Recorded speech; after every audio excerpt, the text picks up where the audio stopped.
तो ये आज की लाइव वीडियो किसान की ज़ुबानी। आज बहुत सारी समस्याएं किसानों के सामने हैं। गेहूं का पीलापन के बहुत सारे कारण हैं, जिसको हम जैसे उसमें गेहूं के अंदर कीड़ा की भी बात करते हैं। कुछ क्षेत्र में गेहूं में कीड़ा है तो कीड़े के लिए किसान क्या करते हैं, क्लोरो है, 505 है, इस तरह की सिंथेटिक दवाइयाँ डाल लेते हैं और कीड़े के ऊपर नियंत्रण कर लेते हैं। इसके अलावा भी बहुत सारे क्षेत्र में देखते हैं गेहूँ के अंदर बहुत सारा पीलापन आ जाता है। जब कीड़ा नहीं है लेकिन उसके बाद भी पीलापन आता है। कुछ क्षेत्र में पहली सिंचाई के बाद पीलापन आता है, कुछ क्षेत्र में पहले भी पीलापन आ जाता है। पीलेपन के बहुत सारे कारण होते हैं, लेकिन आज हम बात करते हैं कि जो जिस खेत में हम खड़े हैं, ये इसी किसान से हम पूछेंगे। इस खेत के अंदर आज से 5 दिन पहले काफ़ी पीलापन था। मतलब गेहूं की स्थिति बड़ी नाजुक थी और किसान बड़ा हताश था कि भाई ये गेहूं हो पाएगी कि नहीं हो पाएगी। मतलब ये बिल्कुल कमज़ोर अवस्था में थी। तो इस किसान ने किस प्रोडक्ट का यूज़ किया कि आज ये फसल 5वें दिन ही काफ़ी अच्छी ग्रीन लेस के साथ, अच्छे क्लोरोफिल के साथ बढ़वार की ओर है और टिलरिंग भी इसके अंदर स्टार्ट हो चुकी है। तो सबसे पहले तो मैं बात करता हूँ, बस आपका नाम क्या है? विकास। गांव मैंगलपुर है। किसान का नाम विकास है। आपका मोबाइल नंबर? 98 98 963 12 212। ये विकास का फ़ोन नंबर है और आप इसके खेत को देख सकते हैं आने के बाद। और इसने कौन सी दवाई का यूज़ किया है, उससे पहले कैसी अवस्था थी, इससे हम जानकारी लेंगे। आपने इस गेहूं के अंदर मतलब क्यों स्प्रे करने की ज़रूरत पड़ी?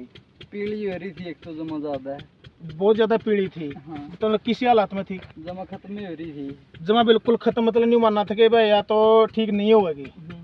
तो फिर आपने स्प्रे का यूज़ किया। हाँ। मतलब और कुछ नीचे भी डाला? ना, नीचे कुछ नहीं डाला। मतलब जो यूरिया आपने पहला कुछ यूरिया तो दिया होगा पहले भी? 2 गेट दिए, 2 कट्टे। 2 कट्टे गेट दिए, उसके बाद भी रंग नहीं ठीक होया, फिर भी पीलापन पर रही।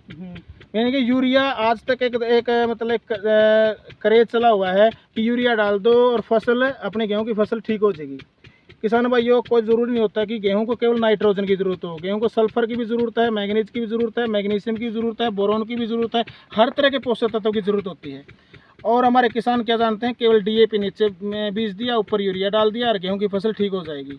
गेहूं को बहुत सारे स्टेप बाय स्टेप हर पोषक तत्वों की ज़रूरत होती है।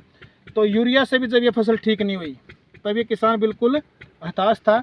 तो फिर इस आपने कौन सा स्प्रे किया? इंडोलाइजर और Z78 का। इंडोलाइजर इंडोफिल कंपनी का इंडोलाइजर। कितना लिया आपने 1 किलो के अंदर? 250 ग्राम। 250 ml, मतलब 250 ml प्रति एकड़ इसने स्प्रे में यूज किया इंडोलाइजर। इसके साथ दूसरा प्रोडक्ट Z78, ये भी इंडोफिल कंपनी का Z78, जिनैब 75% WP फॉर्मुलेशन में Z78 और इंडोलाइजर। और कुछ भी मिलाया उसके साथ? ना, और नहीं मिला, कुछ नहीं मिलाया, सिर्फ 2 प्रोडक्ट। इन 2 उत्पाद का इस किसान ने अपनी फसल के अंदर स्प्रे किया। इंडोलाइजर एक बायो प्रोडक्ट है, इसके अंदर सभी पोषक तत्व हैं जो गेहूं को ज़रूरत होती है और स्प्रे में इसकी मात्रा 250 ml प्रति एकड़ है। Z78 की कितनी मात्रा ली? ये तो आधी किलो गेट दिया, किला गला। आधा किलो 1 एकड़ में स्प्रे में साथ में यूज़ किया। इसकी मात्रा वैसे आप 400 ग्राम भी ले सकते हैं, 400 से 500 ग्राम। अगर आपको Z78 उपलब्ध नहीं हो पाता तो आप इसके स्थान पर अवतार भी ले सकते हैं, 400 से 500 ग्राम प्रति एकड़। अगर आपकी गेहूं की फसल में कोई समस्या है, इस तरह की कोई समस्या है, तो आपको कैसा रिजल्ट लग गया? बढ़िया लग गया। कितने दिन पहले आपने स्प्रे किया था? सोमवार ने कराया था। सोमवार ने किया था। आज शनिवार है। सोमवार को स्प्रे किया था और आज शनिवार है। मतलब 4 या 5 दिन के अंदर ही आपने कुछ 19-21 फर्क लग गया हो। फर्क पड़ रही है, तो बहुत ज़्यादा है। मतलब जिला के खेत में अच्छी ग्रीन लेस है। एक बार मैं आप गेहूं की फसल को देख सकते हैं। मतलब जो बिल्कुल ऐसी अवस्था में थी कि किसान बिल्कुल हताश था कि ये फसल ठीक होगी या नहीं होगी। इसको देखकर साथ के ही पास के किसान हैं, वो भी आज इसी प्रोडक्ट का स्प्रे करने में लगे हुए हैं। वहाँ भी थोड़ा सा दूरी पर है, अगर दिखाना चाहूँगा तो गेहूं काफ़ी पीली हो चुकी है, लेकिन उन किसानों ने भी इस किसान की गेहूं की फसल को देखकर इस स्प्रे को चुना है। पिछली बार भी आपके सामने एक वीडियो आई थी जहाँ गेहूं की फसल बिल्कुल ख़राब हो गई थी। किसकी वजह से? जो मंडूसी का स्प्रे करते हैं उसकी वजह से काफ़ी पीलापन ले गई थी, मतलब रुक गई थी। तो उस टाइम पे भी आपके सामने एक वीडियो आई थी, बहुत सारे किसानों ने उसको देखा था। उस किसान ने भी इंडोलाइजर प्लस उसने अवतार लिया था, इंडोलाइजर प्लस अवतार का स्प्रे किया था और फसल कुछ ही दिनों में काफ़ी अच्छी देखने को मिली थी। आप इसके रिजल्ट से संतुष्ट हैं? संतुष्ट है। अच्छा रिजल्ट है, यानी कि आप और खेत में भी इसका स्प्रे करना चाहोगे?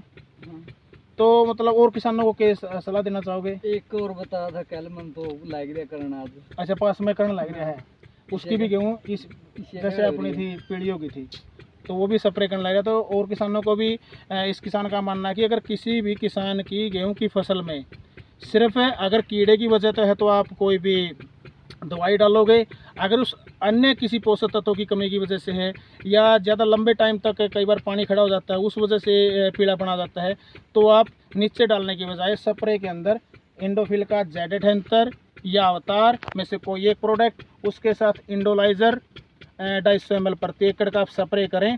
पानी की मात्रा थोड़ी अच्छी दें, यानी कि कुछ ही टाइम में 4 या 5 दिन में ही आपको आपकी जो गेहूं की फसल है बिल्कुल अच्छी नज़र आएगी। किसान भाइयों, अगर आप कोई भी इंडोलाइजर को नीचे डालना चाहते हैं तो एक ग्रेनुअल फॉर्म में भी आता है। ग्रेनुअल फॉर्म में 6 किलो की एक थैली आती है, उसको आप पहले ही, अगर आपके खेत में इस तरह की समस्या है तो आप पहले ही उसको पहले पानी से पहले या जो दूसरा यूरिया देते हैं उस तक आप यूरिया के साथ मिलाकर नीचे छिंटा दें, तो इस तरह की समस्या आपके सामने नहीं आएंगी।